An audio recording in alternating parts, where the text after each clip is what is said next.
안녕하세요. 안녕하세요. 어, 오늘 두 명, 하나는 저일 것 같은데, 두 명이 지금 들어와 있고요. 어,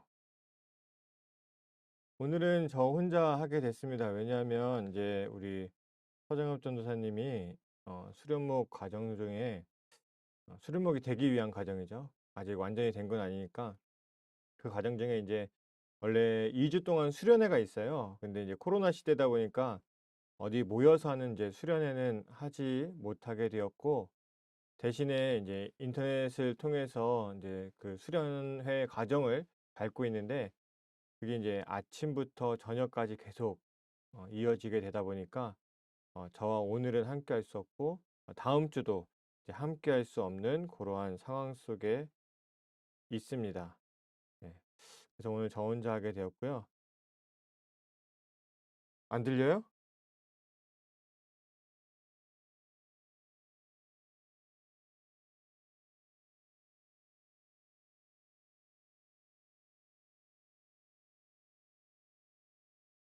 제 거를 켜볼 수가 없으니까.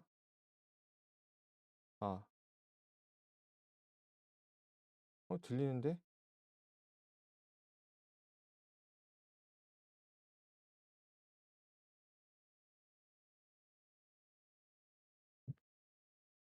네. 그래서 오늘하고 이제 다음 주는 저 혼자 하게 되고, 아마 좀 재미없게 좀 딱딱하게 흘러가지 않을까, 그렇게 생각을 해보게 됩니다. 오늘도 코로나 그 확진자 보게 되니까 또 700명을 넘어섰고, 어제도 그랬는데 계속 700명을 넘어서고 있습니다. 계속 위태위태한 상황이고, 또 뭐 정해진 어떠한 수가 우리에게 있진 않지만, 또 이렇게 되면 또 온라인 예배로 넘어가게 될까 봐 사실은 굉장히 걱정이 됩니다. 그래서 여러분들 꼭 이러한 상황들이 잘 정리될 수 있도록 기도하시고, 또 매 순간 방역 지침을 항상 지키시고, 또 가능하시면 또 외출하지 않고, 또 사람들이 많은 곳을 가지 않는 게 굉장히 중요할 것 같습니다. 방송이 잘 되고 있죠? 네. 그리고 또 요즘에 보니까 이런 상황 속에서 또 몸이 아프시고 또 수술하시고 또 치료받고 있는 분들도 굉장히 많이 있더라고요. 그래서 그런 분들을 위해서도 함께 기도해 주셨으면 좋겠고, 또 그렇게 함께 동참해 주셨으면 좋겠습니다. 아, 굉장히 또 이게 혼자 하려니까 굉장히 어색하고 또 그러네요. 네. 오늘 지금 한 4명, 뭐 저까지 있으니까 3명 정도 들어오신 것 같은데, 채팅창을 잘 이용해 주시고, 그래야 또 많은 이야기들, 또 좋은 이야기들이 전달이 될 수 있으니까 그렇게 해 주셨으면 좋겠습니다. 오늘은 왕의 십자가 이제 2부의 세 번째 이야기를 보도록 하겠습니다. 이제 예수님의 대속에 대한 이야기를 하려고 하고요. 소제목으로 이렇게 되어 있습니다. 사랑할 수 없어도 사랑을 멈추지 말라라고 이제 되어 있습니다. 오늘의 이야기는 이제 마가복음 8장, 9장, 10장에 있는 예수님이 이제 스스로 죽음에 대해서 이야기하시는 부분을 가지고 함께 이야기해 보려고 합니다. 예수님께서 자신의 죽음에 대해서 이제 구체적으로 언급하시는 게 8장에 보면 이렇게 되어 있어요. 8장 31절, 32절입니다.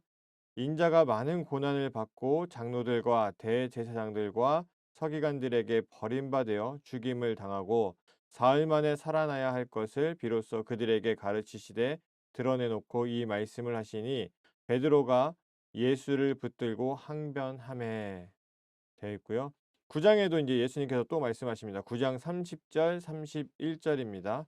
예수께서 아무에게도 알리고자 아니하시니 이는 제자들을 가르치시며 또 인자가 사람들의 손에 넘겨져 죽임을 당하고 죽은 지 3일 만에 살아나리라는 것을 말씀하셨기 때문이더라. 그리고 예수님께서는 또 재미있게도 10장에서도 비슷한 이야기를 하세요. 10장 32절에서 34절까지 말씀입니다. 예루살렘으로 올라가는 길에 예수께서 그들 앞에 서서 가시는데 그들이 놀라고 따르는 자들은 두려워하더라. 이에 다시 12 제자를 데리시고 자기가 당한 일을 말씀하여 이르시되 보라 우리가 예루살렘에 올라가노니 인자가 대제사장들과 서기관들에게 넘겨짐에 그들이 죽이기로 결의하고 이방인들에게 넘겨주겠고 그들은 능욕하며 침뱉으며 책짓질하고 죽일 것이나 그는 3일 만에 살아나리라 하시니라. 아멘. 예수님께서 이 내가 이제 잡혀서 죽는다, 사람들에게 버림받는다라고 하는 이야기를 8장, 9장, 10장 연속적으로 이제 말씀을 하고 계세요. 근데 모든 글에서 마찬가지지만 연속적으로 혹은 계속 반복적으로 이야기한다라고 하는 것은 굉장히 중요한 이야기고 핵심적인 부분이라고 하는 것이죠. 그래서 마가복음 또 예수님의 입에서 계속 예수님의 죽음에 대해서 이렇게 이야기한다라고 하는 것은 이것이 예수님의 삶의 가장 핵심적이고 중요하고 필요한 것이다라고 하는 것을 문학적인 표현으로 이제 우리에게 알려주고 있습니다. 아마 이 글을 적은 마가도 그러한 의도를 가지고 계속해서 연속적으로 이렇게 이야기를 배치를 해 놓았을 겁니다. 근데 어쨌든 이 이야기가 계속되고 기록되고 있는데 이 이야기의 특징을 보게 되면 어떻게 기록되어 있냐면 첫 번째 8장에 보게 되면 이 예수님을 괴롭히는 자들, 죽게 만드는 자들이 누구냐? 대제사장들과 서기관이라고 되어 있고 장로들. 그다음에 9장에 보게 되면 네, 사람들의 손에 넘겨진다라고 하는 표현을 사용했고요. 그다음에 10장에 보게 되면 대제사장들과 서기관 그리고 이방인들 이렇게 기록이 되어 있습니다. 이러한 대목이 왜 중요하냐면요. 단순히 사람들에 의해서 죽었다가 아니라 예수님의 죽음의 과정이 합법적이라는 거예요.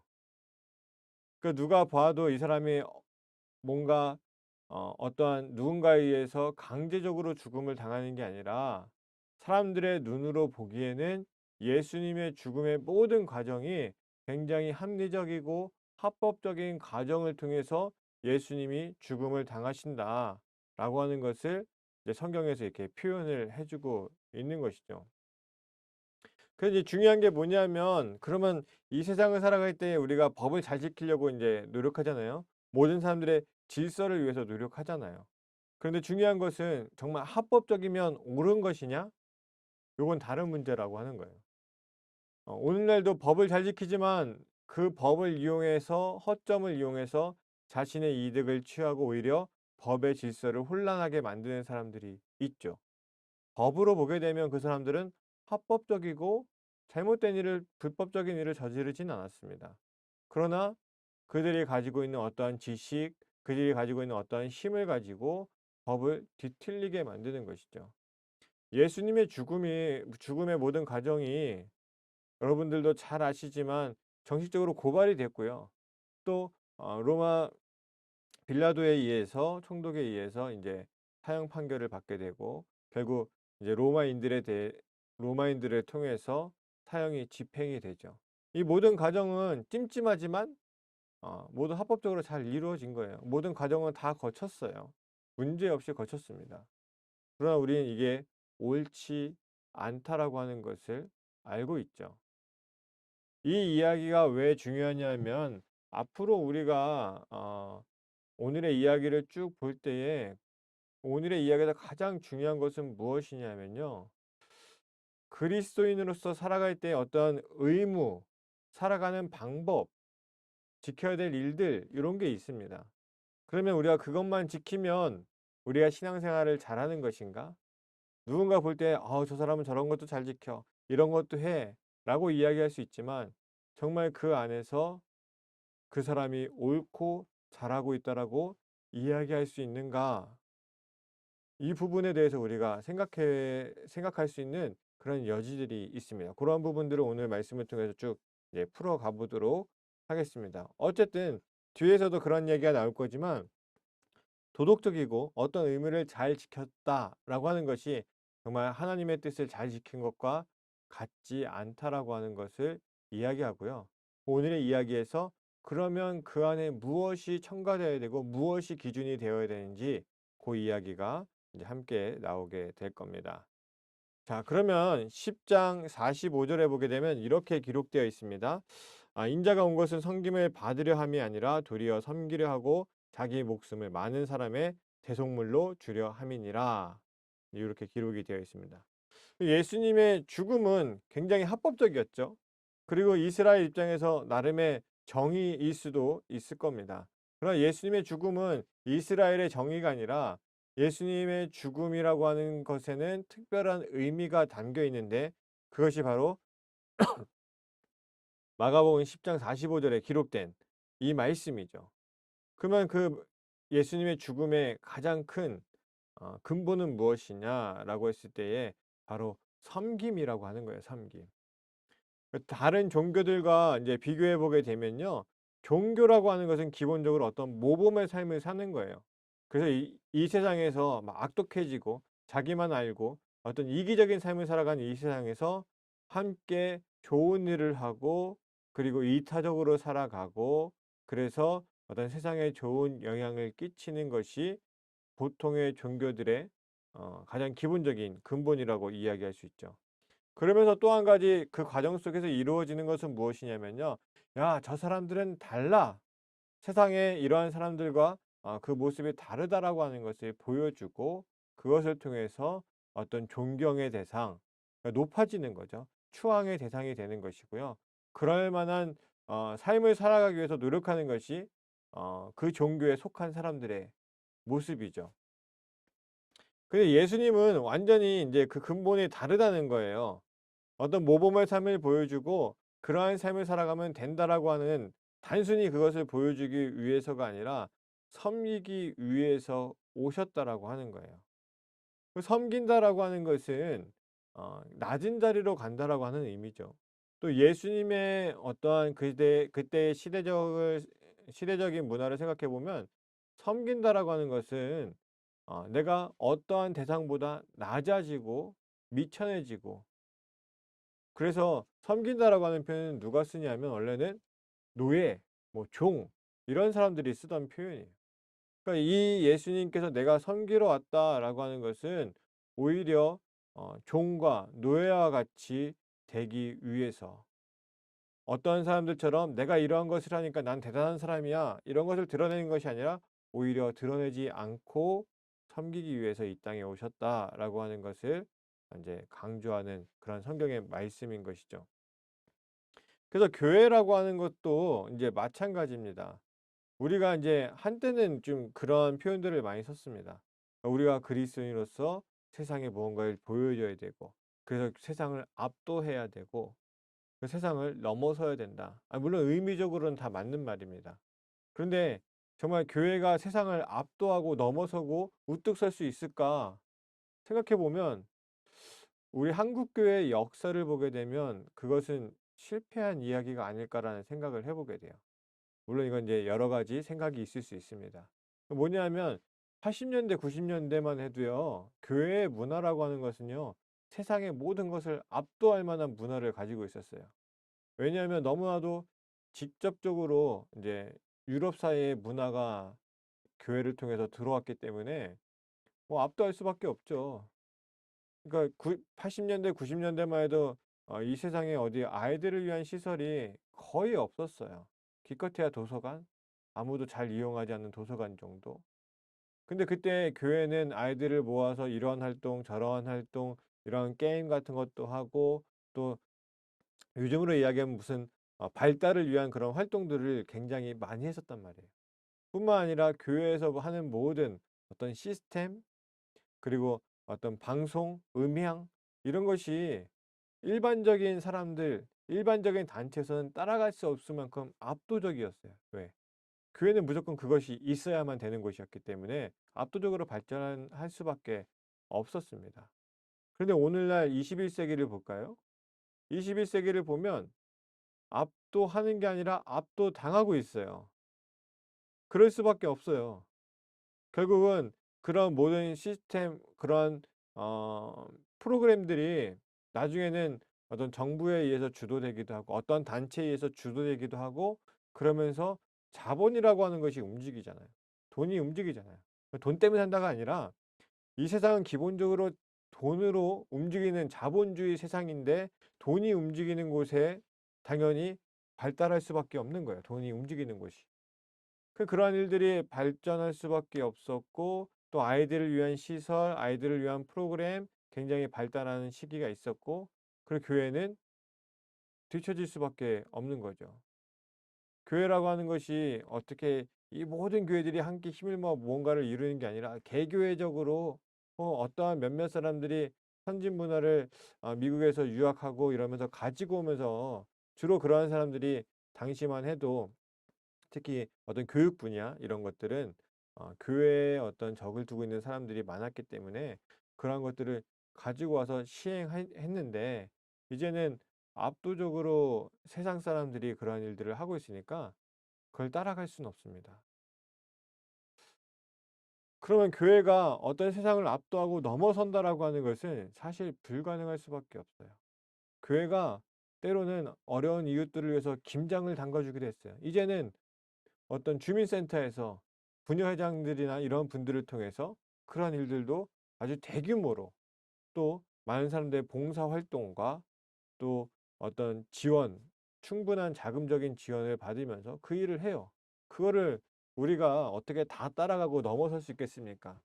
그거를 그나마 할 수 있는 데는 정말 큰 교회들, 정말 그런 일을 할 만한 여력이 넘치는 교회들만 간간히 그 일들을 주도하고 이끌어 나갈 수 있겠지만 대부분의 교회는 사실 그럴 수가 없다라고 하는 거죠. 그래서 우리가 해야 되는 것은 세상을 압도하고 '세상에 교회는 이러한 곳이야. 대단한 곳이야.' 이렇게 해서 우리를 높이고 드러내는 것이 아니라 '섬기는 자의 자세로 가야 된다.'라고 하는 거예요. 예수님이 바라셨던 것이 바로 그러한 것이었습니다.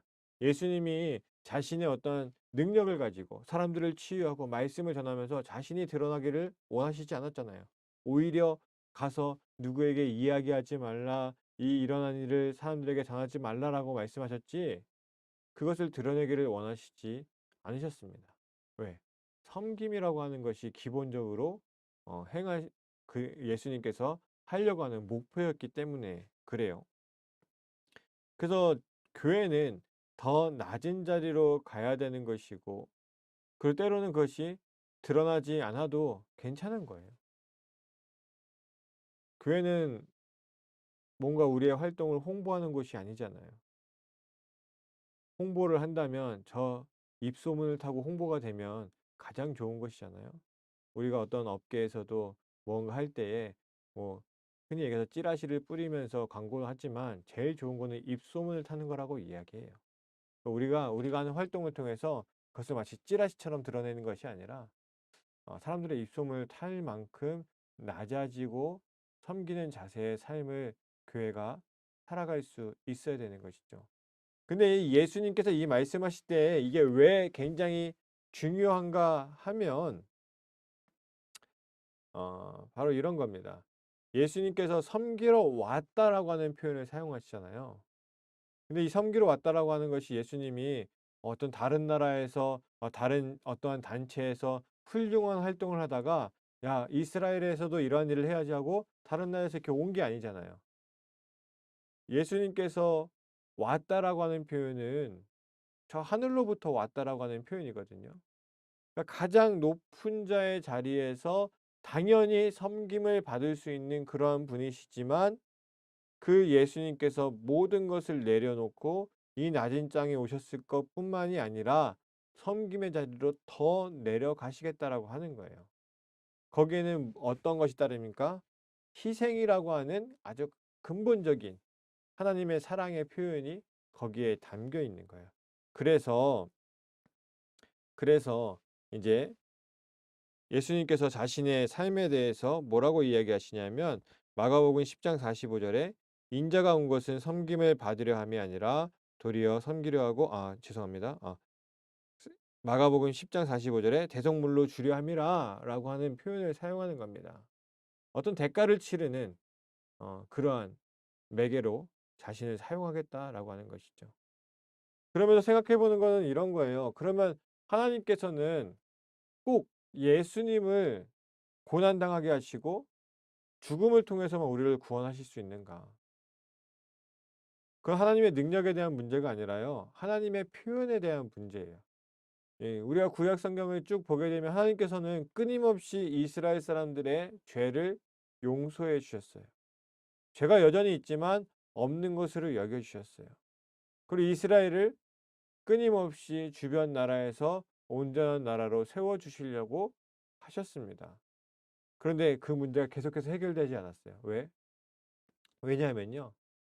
사람들은 자신의 큰 죄가 있고 어떠한 일을 당할 때에는 "하나님 잘못했습니다. 용서받기를 원합니다."라고 하지만 "그래, 내가 용서해 줄게." 너무 쉽게 용서를 받다 보니까 그들이 이 하나님의 사랑에 대해서 너무나도 쉽게 생각하기 시작한 것이죠.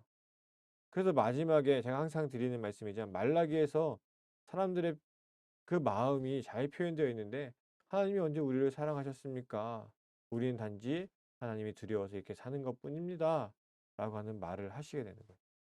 그리고 많은 성서학자들과 또 많은 설교가들이 이야기하죠. 그 하나님의 사랑을 표현하기 위해서 예수님이 오셨고 그것을 하나님께서 예수님을 통해 대답해 주셨다라고 표현하는 거예요. 그러한 이야기들을 여러분들이 좀 기억하시면서 예수님이 이 땅에 오신 것은 단순히 뭐 희생, 단순히 뭐 하나님 말씀 전하고 사람들 고쳐주고 어쩔 수 없이 구원이라고 하는 것을 위해서 고난을 당해야 된대. 어쩔 수 없이 구원을 위해서 죽어야 된다가 아니라 하나님은 하나님의 사랑을 그렇게 희생이라고 하는 것을 통해서 내가 너희들을 위해서 이렇게 마음을 쓰고 있고 이것을 통해서 구원하기를 원한다. 너희들이 기억할 수 있는 그리고 너희들의 마음에 와닿을 수 있는 생명이라고 하는 것을 희생하는 것을 통해서 구원의 역사를 사람들에게 그리고 사랑의 표현을 그렇게 하시는 것이죠. 그래서 예수님은 대속물이 될 수밖에 없는 것이고 예수님은 그래서 희생의 자리로 갈 수밖에 없는 것이고 그래서 예수님은 고난당하시고 십자가에서 죽음을 당할 수밖에 없는 것이죠. 그런 것들 여러분들이 꼭 기억해 주셨으면 좋겠고 그다음에 이 왕의 십자가 오늘 우리가 보는 내용에 이러한 소제목이 또 하나 달려 있습니다. "사랑하시기에 기꺼이 희생하신다."라고 하는 표현이 있어요. 결국은 이제 예수님께서 이제 "희생을 통해서 우리를 구원하신다."라고 하는 것인데 그 십자가의 이야기를 들으면 결국 십자가의 길은 우리가 가야 되는 길이잖아요. 예수님이 하나님께서 예수님을 통해서 우리에게 희생을 통해서 그렇게 사랑하신다라고 하는 것을 표현하시는데 그것이 감사하고 기쁘고 즐겁지만 너무나도 위대한 하나님의 사랑이지만 한편으로 생각해 보면 우리도 그 길을 가야 되는 거예요. 또 예수님께서 겪으신 일들을 생각해 보면 정말 이 십자가의 길이라고 하는 것이 너무나도 큰 희생을 우리에게 요구하고 있는 것은 아닌가라는 생각을 할 수밖에 없는 것이죠.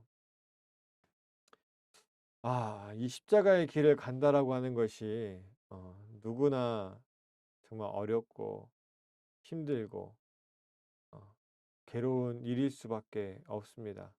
왜냐하면 그 안에는 희생이 바탕이 되어야 되기 때문에 그렇게 되는 것이죠. 희생이라고 하는 가치는 수없는 문헌들과 또 우리가 말씀을 통해서 또 오늘날로 보면 여러 가지 글이나 뭐 영화, 드라마를 통해서 희생이라고 하는 것은 너무나도 큰 가치를 가졌다는 것을 우리는 분명히 알고 있습니다. 그런데 이 희생을 기꺼이 해낼 수 있는 사람은 그리 많지 않죠. 누구도 희생을 그렇게 쉽게 하고 싶지는 않을 겁니다. 누구나 희생의 가치가 크다는 건 알고 있지만 그것을 행하기는 굉장히 어려울 수밖에 없는 것이죠. 왜냐하면 사람들은 기본적으로 자신이 살기 위해서 어떠한 이득을 취하는 존재이기 때문에 그래요. 오늘날 우리가 이제 아까도 말씀드렸지만 자본주의 시대를 살아가고 있고 그래서 세상에 나가서 돈을 벌어야 되고 그래야 우리는 살 수 있죠. 삶을 살아갈 수 있습니다. 돈이라는 것이 참 요망하게도 우리가 이것을 꼭 필요로 하기도 하고 또 우리의 삶을 피폐하게 만들기도 하는 것이 이 물질의 문제입니다. 근데 어쨌든 우리가 살아가는 이 삶 속에서 이 희생한다라고 하는 것은 결국은 어떤 물질, 거기에 관련된 나의 삶, 이런 것들을 다 희생해야 되는 그러한 상황이 우리에게 있는 것이죠. 그래서 이게 쉽지가 않다라고 하는 거예요. 여러분 생각해 보세요. 여러분이 어떤 뭐 작은 업체, 뭐 작은 어떠한 기업의 사장이라고 생각해 보세요. 그러면서 요즘에 계속 대두되는 노동의 문제이기도 하지만 어떤 기업의 가게의 매출이 나게 되고 순이익이 생기게 돼요. 그리고 나서 물론 이제 매출에서 다 빠져야 되는 것이 이제 사람들의 임금이기도 하지만 결국 어떤 이득이 남게 되면 그 이득을 사장이 가장 많이 가져가겠죠. 그리고 나머지를 가지고 어떤 직원들에게 어 그에 맞는 월급, 임금을 주게 될 겁니다. 그런데 한때는 이런 운동이 벌어지기도 했어요. 사장들이 좀 그리스도인인 사장들이 좀 덜 가져가자. 그래서 직원들의 월급을 더 늘려주는 데 힘쓰자. 라고 하는 운동이 벌어지기도 했었습니다. 한 번쯤 말씀을 드렸던 것 같기도 한데요. 근데 생각해 보세요. 내가 더 많이 가져가면 내 직원들은 덜 가져갈 수밖에 없는 거예요. 마이크가 켰네. 그러면 어떠한 상황 속에서 그냥 금액적으로 사장이 당연히 더 많이 가져가겠지만 그리고 직원은 상대적으로 적게 가져가겠지만 대부분의 상황을 보게 되면 사장이 과도하게 가져가게 되고 반대로 직원들은 과도하게 적게 가져가는 거죠. 내가 어떠한 이 이익을 얻으면 누군가는 억울하게 피해를 봐야 되는 상황이 이루어집니다. 그래서 희생이라고 하는 것은 그러한 상황 속에서 내 것을 더 내어 주어서 내가 과도한 어떤 이익을 취하는 게 아니라 또 그러한 일들을 통해서 누군가에게 억울한 피해를 주는 게 아니라 그것을 과감하게 내려놓을 수 있는 것이 오늘날 우리에게 희생이라고 이야기할 수 있을 것 같습니다. 그래서 예수님께서 희생이라고 했을 때에는요. 정말 우리의 것을 뭔가 내어 놓아야 돼요. 그리고 그것을 통해서 내가 아까 말씀드린 것처럼 섬김의 자리로 들어가야 되는 것이고 섬김의 자리로 들어간다라고 하는 것은 이것을 통해서 내가 드러나고 이것을 통해서 내가 뭔가 이루는 게 아니라 그냥 내어 주는 것으로 끝나는 겁니다. 그래서 우리가 인제 뒤에 나오는 내용이지만 이제 계속 이야기할 내용이지만 그래서 우리가 인제 어떤 도덕주의 정말 이 세상에서 이야기하는 착하고 선하게 사는 것과 우리가 그리스도인으로서 살아가는 것은 분명히 구분 지어야 되는 거예요. 자, 세상에서 도덕주의, 착하게 산다, 선하게 산다라고 했을 때는 어떤 법과 질서를 정해 놓고 그 틀 안에서 사는 것을 이야기합니다. 그럼 그 틀 안에서 살아가면 흔히 이야기해서 선하게 착하게 사는 것이죠. 거기서 좀 더 도덕적인 사람, 좀 더 선하고 정말 착한 사람들은 어떠한 자신이 가지고 있는 것을 사람들에게 나누어 주기도 하고 또 그것을 통해서 다른 사람들에게 이제 행복과 기쁨을 주기 위해서 이제 살기도 합니다. 그런데 이것을 우리가 흔히 이타주의라고 이야기해요. 근데 이 이타주의가 정말 이타주의인가? 그것에 대해서 생각해 볼 필요가 있습니다. 예를 들어서 이런 거예요.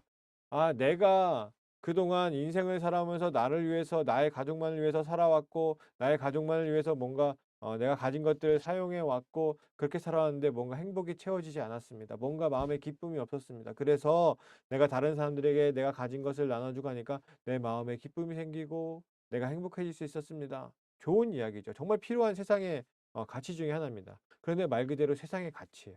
왜 이게 세상의 가치냐라고 이야기하냐면요. 결국 그 사람들이 이타적으로 행동하는 이유가 이기적이기 때문에 그래요. 물론 그분들의 삶에 대해서 폄하하려고 하는 것은 아니라 우리 그리스도인들과 비교하기 위해서 이제 말씀을 드리는 건데 결국은 그들의 어떤 공허함 그들이 뭔가 마음속에 이루지 못한 행복을 위해서 이타적인 행동을 한 것이고, 그 이타적인 행동을 통해서 자기가 행복을 얻으니까 굉장히 이기적인 이유죠. 이기적이라고 해서 꼭 나쁜 걸 이야기하는 거 아닙니다. 개인적인 이유이죠. 개인적인 이유를 통해서 이타적인 행동을 한다는 거예요.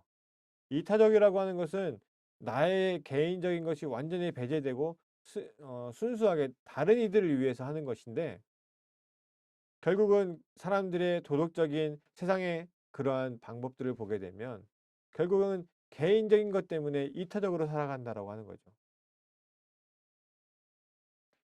그게 세상에서 이야기하는 착하게 살고 도덕적으로 살고 남도 기쁘고 나도 기쁜 삶, 그것을 이제 이야기하는 거죠. 그런데 우리가 그리스도인으로서 살아갈 때에 이타적으로 살아간다라고 하는 것은 예수님과 같이 사는 것을 이야기하는 거예요. 예수님의 희생의 삶을 살아가는 것을 이야기하는 거예요. 그리고 그 예수님의 희생의 삶이라고 하는 것은 내가 나에게 뭔가 채워지고 혹은 내가 어떻게 이것을 드러내고 드러나고 높아지고 누군가가 대단하다. 정말 저런 삶을 살아야지 라고 하는 것이 배제된 삶을 이야기하는 거예요. 완전히 배제된 삶. 아까 앞에서도 계속 그런 이야기를 했었죠. 마가복음 10장 37절에서 38절의 말씀을 보게 되면 여짜오되 주의 영광 중에서 우리를 하나는 주의 우편에 하나는 좌편에 앉게 하여 주옵소서.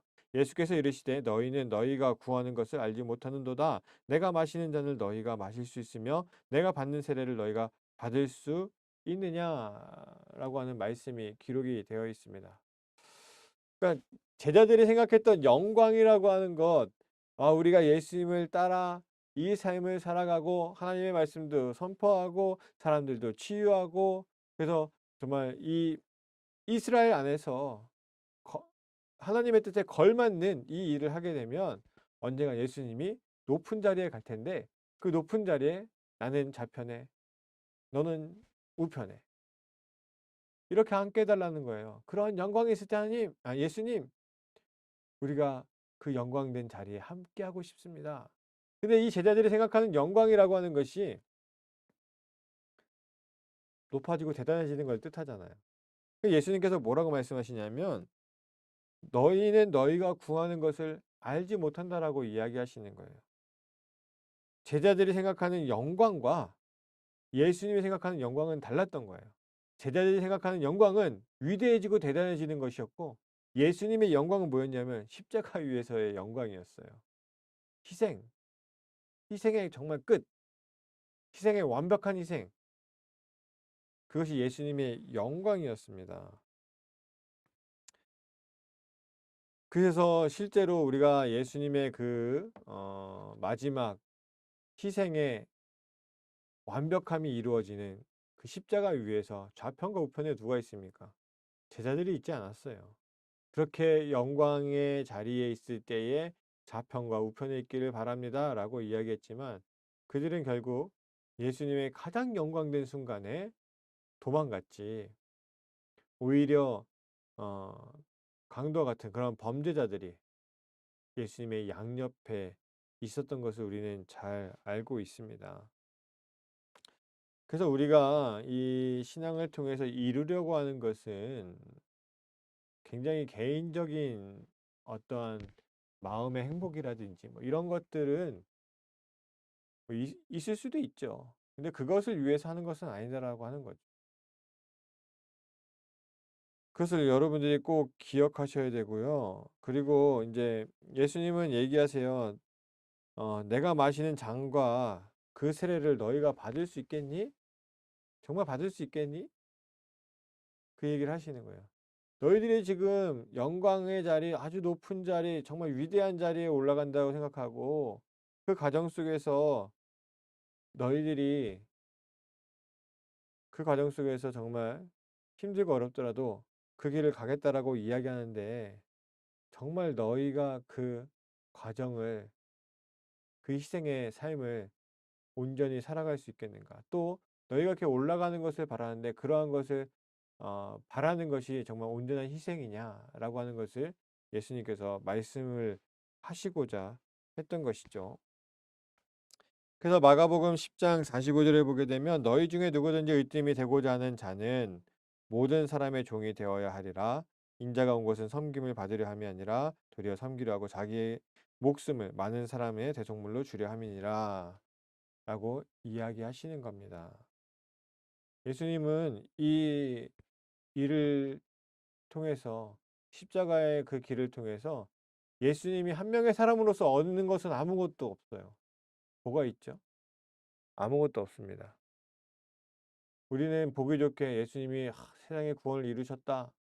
다 이렇게 이야기하지만 예수님이 한 명의 사람으로 보게 되면 예수님은 얻은 것이 하나도 없습니다. 그냥 목숨을 내어준 거예요. 그대로 끝나는 겁니다. 그러한 부분들을 우리가 잘 기억해야 되는 것이고요. 그래서 우리가 추구하는 것이 어, 교회에서 신앙생활하면서 어떤 세상에 이야기하는 그런 가치의 끝을 보여주는 대단함을 보여주는 그러한 삶을 바라는 것이 아니다라고 하는 것을 우리가 반드시 기억해야 됩니다. 우리는 희생하고 낮아지고 얻지 못한 그러나 하나님께서 우리에게 보여주신 희생이 있기 때문에 우리는 그 길을 가는 것이다 라고 하는 것을 반드시 기억하셔야 되고요. 그리고 예수님께서는 그 십자가의 길이 어떠한 길인지 분명히 아셨고 그 길에 대해서 오늘과 같이 뭐 8장, 9장, 10장에서 계속 말씀하셨고 또 제자들이 자기의 영광 중에 이런 이야기 할 때도 그러한 이야기를 분명히 해주셨습니다. 그러나 사람은 그 진정한 십자가의 의미를 받기를 굉장히 어렵죠. 그리고 그 안에서 내가 뭔가 이루고 뭔가 나아가는 길이 생기면 교만해지기 십상입니다. 그래서 그 교만이 오히려 진실을 가리게 되죠. 그래서 굉장히 중요한 것은 교회의 모습 안에서 교회의 여러 가지 모습 안에서 우리가 이러한 것을 합니다. 우리 이렇게 노력하고 있습니다. 홍보하는 것이 때로는 필요하죠. 정말 필요합니다. 왜냐하면 요즘은 교회가 너무 비난을 받는 시대다 보니까 필요할 수도 있습니다. 그런데 세상의 눈이 어떻게 바라볼 건가? 생생낸다라고 이야기하지 않을까? 또 결국은 자기네 홍보하기 위해서 저러고 있는 것은 아닌가? 사실 홍보하는 게 맞았죠. 그러면서 많은 사람들이 이야기해요. 왜 종교가 자꾸 나서는가? 교회가 왜 자꾸 정치판에 뛰어드는가? 왜 교회가 낮은 자들에게 가지 않는가? 이러한 이야기들을 사람들이 비난거리로 이야기합니다. 어, 언젠간 그런 다큐멘터리 영화를 본 적이 있습니다. 이태석 신부님에 대한 이야기, 울지마 톤즈라고 하는 다큐멘터리 영화인데요. 여러분들이 혹시 보실 수 있으면 혹시 유튜브를 통해서 검색하시면 보실 수 있고 아마 알고 계신 분들도 있을 겁니다. 이태석 신부님이라고 하는 분이 의사예요. 죄송합니다. 의사시고요. 의사의 이제 어떤 자격을 다 갖춘 거죠. 그런 자격을 다 갖춘 다음에 뭘 하냐면 나는 신부가 되겠다라고 이야기해요. 가족들이 뜯어 말리죠. 당연히 뜯어 말릴 수밖에 없죠. 야, 너가 여기서도 충분히 많은 의료 봉사를 통해서도 많은 일을 할 수 있고 어, 그렇게 하나님의 일을 할 수 있는 방법은 많다. 굳이 신부가 되어야 되느냐라고 이야기하죠. 결국 신부가 됩니다. 그리고 이제 아프리카 땅에 어, 가서 이제 그의 사역을 시작하죠. 가서 의료 봉사도 하고 아프리카 아이들 뭐 희망이 있을 수가 없잖아요. 그들에게 뭔가 음, 어떤 시설이나 교육이 있어서 그들이 바라고 이루고자 하는 것들을 조금이나마 희망을 갖고 나아갈 수 있는 그런 상황은 아닌 곳에 가서 이제 굉장히 노력을 하게 되죠. 그러면 의료봉사 뭐 이런 것뿐만 아니라 굉장히 많은 활동을 하게 됩니다. 그래서 이제 이 수단 남부에 있는 이제 톤즈라고 하는 마을에서 그렇게 활동을 하게 되는데요. 결국 이분이 이제 어떻게 되냐면 생각보다 이제 근래의 일인데 이제 대장암 4기 판정을 받게 되고 이제 2010 년에 이제 소천하시게 됩니다. 그리고 나서 이 이야기가 이제 다큐멘터리로 기록이 되고 많은 사람들에게 알려지면서 "야 진정한 종교인의 모습은 저래야 되지 않냐." 이태석 신부가 얻은 것이 무엇이 있어요? 아무것도 없어요. 오히려 그동안 수천만 원, 수억을 들여서 의료 공부를 했고 그것을 어떤 자기의 이익과 물질과 혹은 다른 방법으로 하나님께 헌신하는 게 아니라 그냥 온전히 자신을 그 자리에 드린 거예요. 그냥 그거 보면서 정말 눈물을 많이 흘렸던 기억이 있는데 그 이후에 그 마을에 있는 아이들이 어떻게 된지 아세요? 그 꿈도 가질 수 없고 그 어떤 것도 이룰 수 없는 그런 환경에 있는 아이들이 어 57 명인가가 의사가 됩니다. 그리고 그들이 한 번 다시 한국에 찾아왔었고 한국에서 이제 그런 잠깐의 활동들도 이제 보여주기도 했었습니다. 또 한국에 들어와서 공부하는 아이들도 아 있다라고 하는 이야기가 이제 전해지면서 한 사람의 희생이 한 마을을 살렸고 또 57 명의 의사가 나왔다라고 하는 것은 혹은 의대생이 나왔다라고 하는 것은 그 땅에 그 아이들이 돌아가면 굉장히 큰 희망이 되는 것이고 어 놀라운 일이 벌어질 수밖에 없는 상황이 되는 것이죠. 음. 그러면 우리는 곰곰이 생각해 봐야 되는 것이죠. 우리가 그동안 선교해 왔던 방법, 어떤 교회 안에서의 어떤 윤리적이고 도덕적으로 행해 왔던 방법이 이만한 파급 효과를 일으키고 이만한 주목을 받을 수 있는 정말 그러한 일이 되었는가? 우리가 반성해야 될 부분들은 그런 것 같아요. 그러면서 마치 우리가 물질적으로 헌금하고 노력했으니까 희생한 것처럼 그것으로 내가 어떤 교회에서 이야기하는 그런 가치들을 다 실현한 것처럼 이야기하지만 사실은 그러지 못했다라고 하는 것을 되돌아보게 됩니다. 그러한 희생이 있으니 예수님의 희생이 있을 때 반드시 그 희생은 빛을 보게 돼 있어요.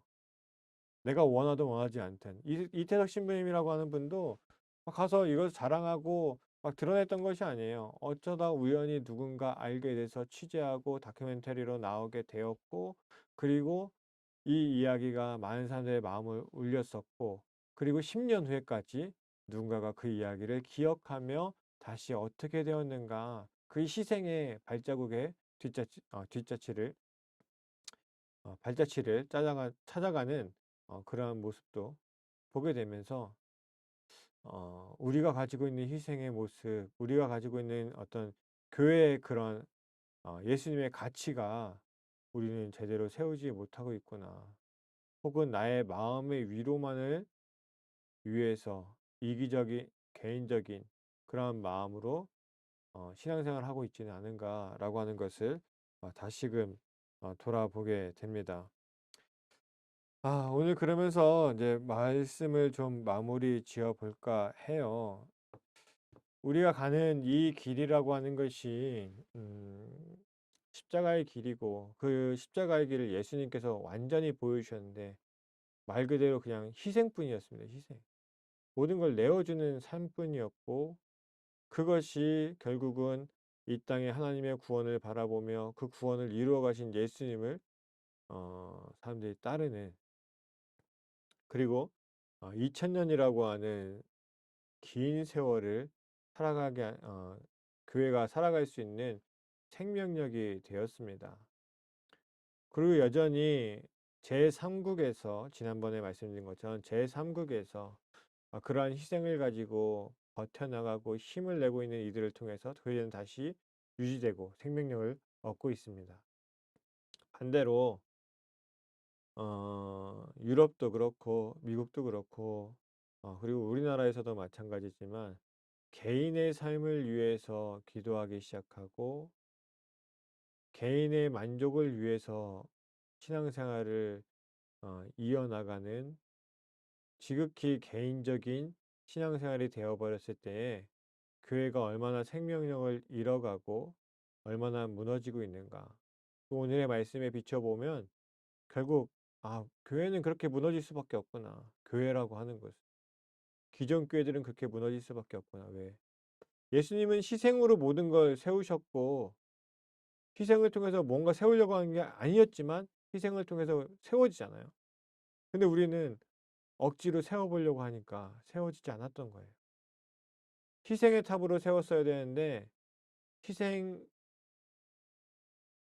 하는 말 속에 지극히 개인적인 탑을 쌓으려고 하니까 탑이 쌓아지지 않았던 거예요. 그런 모습을 보면서 다시금 반성하게 되고요. 다시금 우리 교회가 무엇을 바라보고 무엇을 실천해야 될지, 무엇을 위해 노력해야 될지에 대해서 성도님들이 다시금 생각해 보셨으면 좋겠습니다. 많은 교회들이 지금도 부흥을 외치고 있습니다. 또 많은 교회들이 인터넷을 보면 "야 코로나 시대에 우리는 부흥했다." 뭐 이런 것을 이야기하면서 자랑하듯이 혹은 그분들의 입장에서는 부흥의 사례처럼 이야기할 수 있겠죠. 근데 코로나 때 부흥한 거는요 대부분 교회에서 강 쪼끔 힘들고 어렵게 현장 예배 드렸을 때 그런 교회가 수가 좀 늘었더라고요 보니까. 그들을 비난하는 건 아닙니다. 그럼 그게 정말 부흥이고 그게 정말 하나님의 뜻의 실천인가?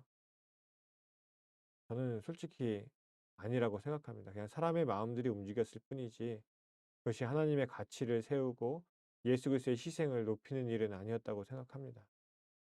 우리 성도님들이 오늘의 말씀을 다시 한번 마음속 깊이 새기시고 또 그리고 인제 십자가에 대한 그 희생을 기억하실 때 '내 신앙생활이 개인적인 신앙생활은 아니었는가. 정말 희생하고 내려놓는 삶을 살아가고 있는가.' 다시 한번 돌아보셨으면 좋겠고 여러분 가능하시면 그 이태석 신부님의 음 울지마 톤즈라고 하는 그 다큐멘터리를 한번 찾아보실 수 있으면 찾아보시고 또 아마 유튜브나 이런 데서 보게 되면 굉장히 많이 올라와 있어요. 워낙 어 한 워낙 그 한때에 강렬한 인상을 주셨던 분이었기 때문에 많이 올라와 있습니다. 한 번쯤 보시고 희생이 무엇인지에 대해서 정말 하나님의 뜻을 이루어가는 희생이 무엇인지에 대해서 다시 한번 보실 수 있고 느끼실 수 있는 그런 시간이 되시기를 바랍니다. 기도하고 마치겠습니다. 하나님 아버지 오늘 예수님께서는 대속물이 되기로 그리고 대속물로서 희생하시기로 하셨다라고 하는 이야기를 함께 보았습니다.